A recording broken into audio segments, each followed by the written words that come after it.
Hi there. For weeks, we've told you about a controversial boat moored in Dorset that has been fitted out to hold asylum seekers. The Bibby Stockholm has stood empty after several delays. That is until now. The barge finally has its first inhabitants. This was in the last few hours. They're on board now. Human rights campaigners have called it a floating prison and unbelievably cruel.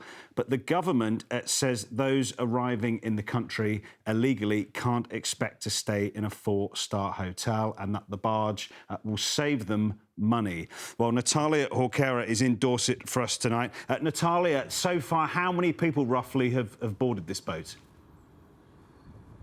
It's unclear how many people have boarded the Bibby Stockholm. Now, we did see a couple of the coaches arriving, but they only had a few people on them. Now, a refugee charity did tell us earlier that they have launched a legal challenge to prevent about 20 people from being moved here, as many campaigners are saying that the barge is inhumane.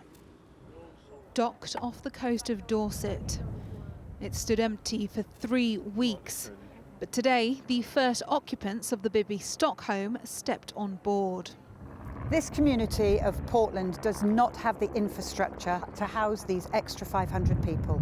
There has been considerable local opposition to the barge, which is one of the government's solutions to housing illegal asylum seekers. We're struggling. We are a small island. We have 4 doctors on the island, and at any given time, we have to wait up to 6 weeks for a doctor's appointment.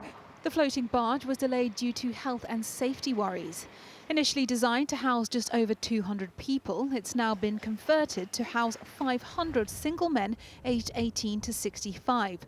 But despite being flagged as a fire hazard, the government says the boat is ready and will send a forceful message. These issues are complex, but what we're trying to do is to send a message out that it isn't going to be easy if you come here illegally. If you're an illegal migrant, you shouldn't be rewarded with really good accommodation and having an easy way to rent a house or to live and work in the UK if you're illegal. Just this year, over 15,000 migrants crossed the channel in small boats.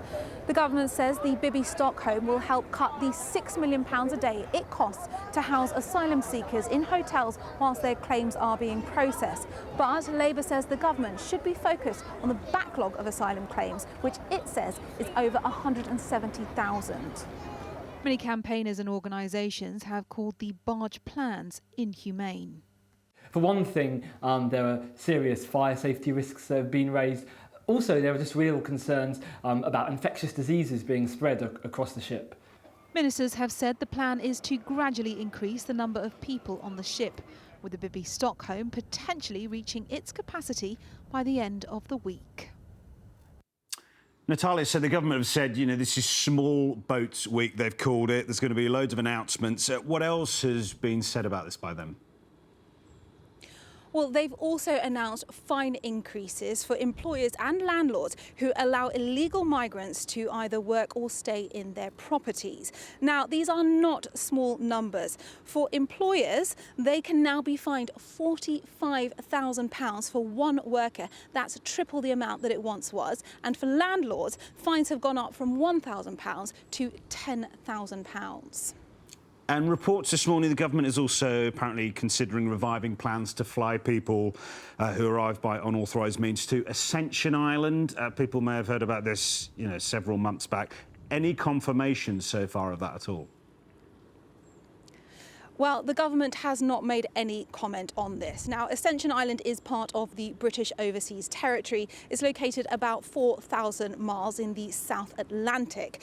Now, it is being cited by multiple reports that the government is planning on it being a plan B if their Rwanda scheme falls through, because the Rwanda scheme is now facing many legal challenges.